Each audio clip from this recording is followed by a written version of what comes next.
ಇನ್ನು ಮಾಜಿ ಸಚಿವ ಬಿಜೆಪಿಯ ಶಾಸಕ ಭೈರತಿ ಬಸವರಾಜ್ ಮೇಲೆ ಬಂಧನದ ತೂಗುಗತ್ತಿ ಈಗ ತೂಗುತ್ತಾ ಇದೆ. ಏಕೆಂದರೆ ಬಂಧನದಿಂದ ಮುಕ್ತಿ ಪಡೆಯೋದಕ್ಕೆ ಹೈಕೋರ್ಟ್ ಕದ ತಟ್ಟಿದ್ದಂತಹ ಭೈರತಿ ಬಸವರಾಜ್ಗೆ ಹೈಕೋರ್ಟ್ನಲ್ಲಿ ಹಿನ್ನಡೆಯಾಗಿದ್ದು, ಕೋರ್ಟ್ ಕೂಡ ಕೊಲೆಗೆ ಕುಮ್ಮಕ್ಕು ನೀಡಿರುವ ಆರೋಪದಡಿ ಪ್ರಕರಣ ದಾಖಲಾಗಿರೋದ್ರಿಂದ ಬಂಧನಕ್ಕೆ ವಿನಾಯಿತಿ ಕೊಡೋದಕ್ಕೆ ಹೈಕೋರ್ಟ್ ನಿರಾಕರಿಸಿದ್ದು, ಇವತ್ತು ತನಿಖಾಧಿಕಾರಿ ಕೊಟ್ಟಿರುವ ಸಮಯಕ್ಕೆ ಹೋಗಿ ತನಿಖೆಗೆ ಹಾಜರಾಗೋದಕ್ಕೆ ಸೂಚನೆಯನ್ನು ಕೊಟ್ಟಿದೆ. ಇದು ಬಿಜೆಪಿ ಶಾಸಕ ಭೈರತಿ ಬಸವರಾಜ್ಗೆ ಮತ್ತಷ್ಟು ನಿದ್ದೆ ಕೆಡಿಸಿದೆ. ಪ್ರಕರಣದ 5ನೇ ಆರೋಪಿ ಮಾಜಿ ಸಚಿವ ಬಿಜೆಪಿ ಶಾಸಕ ಭೈರತಿ ಬಸವರಾಜ್ ಇವತ್ತು ವಿಚಾರಣೆಗೆ ಹಾಜರಾಗಲಿದ್ದಾರೆ. ಪೊಲೀಸರು ನೋಟಿಸ್ ನೀಡಿ 2 ದಿನಗಳ ಒಳಗಾಗಿ ವಿಚಾರಣೆಗೆ ಹಾಜರಾಗೋದಕ್ಕೆ ಸೂಚನೆ ಕೊಟ್ಟಿದ್ದರು. ಹಾಗಾಗಿ ಆರೋಪಿ ಭೈರತಿ ಬಸವರಾಜ್ ತನಿಖಾಧಿಕಾರಿ ಪ್ರಕಾಶ್ ರಾಥೋಡ್ ಮುಂದೆ ತನಿಖೆಗೆ ಇವತ್ತು ಬೆಳಗ್ಗೆ 11:30ಕ್ಕೆ ಹಾಜರಾಗ್ತಾರೆ. ಪೊಲೀಸರು ಕೂಡ ಭೈರತಿ ಬಸವರಾಜ್ ವಿಚಾರಣೆಗೆ ಎಲ್ಲ ರೀತಿಯ ತಯಾರಿಯನ್ನು ಮಾಡಿಕೊಂಡಿದ್ದಾರೆ. ಪ್ರಕರಣದಲ್ಲಿ ಶಾಸಕ ಭೈರತಿ ಬಸವರಾಜ್ ಪಾತ್ರದ ಬಗ್ಗೆ ಒಂದಷ್ಟು ದಾಖಲೆಗಳನ್ನು ತನಿಖಾಧಿಕಾರಿ ಇಟ್ಕೊಂಡಿದ್ದು, ಒಂದಷ್ಟು ಪ್ರಶ್ನಾವಳಿಗಳನ್ನು ಸಿದ್ಧಪಡಿಸಿಕೊಂಡು ತನಿಖೆ ಮಾಡೋದಕ್ಕೆ ತಯಾರಾಗಿದ್ದಾರೆ. ರೌಡಿ ಶೀಟರ್ ಬಿಕ್ಲು ಶಿವ ಕೊಲೆ ಪ್ರಕರಣ, ಕೊಲೆ ಆರೋಪಿಯ ಹತ್ಯೆಯ ಪ್ಲಾನ್, ಪ್ರಮುಖವಾಗಿ ನಂತರದ ಸ್ಟ್ರಾಟಜಿ ಹೇಗಿತ್ತು ಅಂತಕ್ಕಂಥದ್ದು ಬಹಳ ಮುಖ್ಯವಾದಂತಹ ಪ್ರಶ್ನೆ.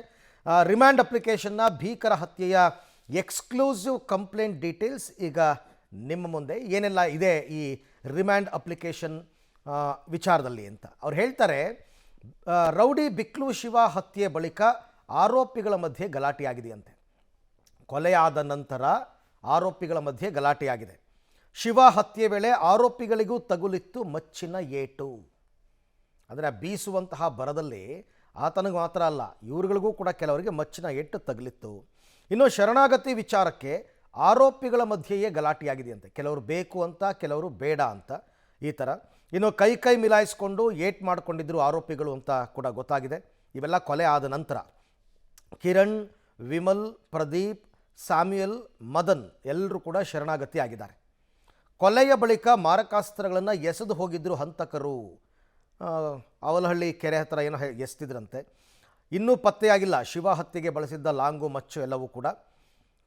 ರಕ್ತದ ಕಲೆಗಳಿದ್ದ ಬಟ್ಟೆ, ಚಪ್ಪಲಿ, ಶೂ ಸುಟ್ಟಿದ್ರು ಆರೋಪಿಗಳು ಅಂತ ಹೇಳಲಾಗ್ತಾ ಇದೆ. ಅಂದರೆ ಸಾಕ್ಷಿಯನ್ನು ನಾಶಪಡಿಸಿದ್ದಾರೆ ಅಂತ. ಬೆಂಗಳೂರು ಹೊರವಲಯದಲ್ಲಿ ಪೆಟ್ರೋಲ್ ಹಾಕಿ ಇದೆಲ್ಲವನ್ನು ಸುಟ್ಟು ಹಾಕಿದ್ರು ಅಂತ ಗೊತ್ತಾಗಿದೆ. ಅನಿಲ್ ಎಂಬಾತನಿಂದ ಹೊಸ ಬಟ್ಟೆಯನ್ನು ಈ ಗ್ಯಾಂಗು ತರಿಸ್ಕೊಂಡಿತ್ತು ಅಂತ. ಇವೆಲ್ಲವೂ ಕೂಡ ರಿಮ್ಯಾಂಡ್ ಅಪ್ಲಿಕೇಶನ್ನಲ್ಲಿ ಇರ್ತಕ್ಕಂಥದ್ದು. ನಾವು ಹೇಳ್ತಿರೋದಲ್ಲ, ರಿಮ್ಯಾಂಡ್ ಅಪ್ಲಿಕೇಶನ್ನಲ್ಲಿ ಇರ್ತಕ್ಕಂಥ ಕೆಲವೊಂದು ಪ್ರಮುಖ ಅಂಶಗಳು.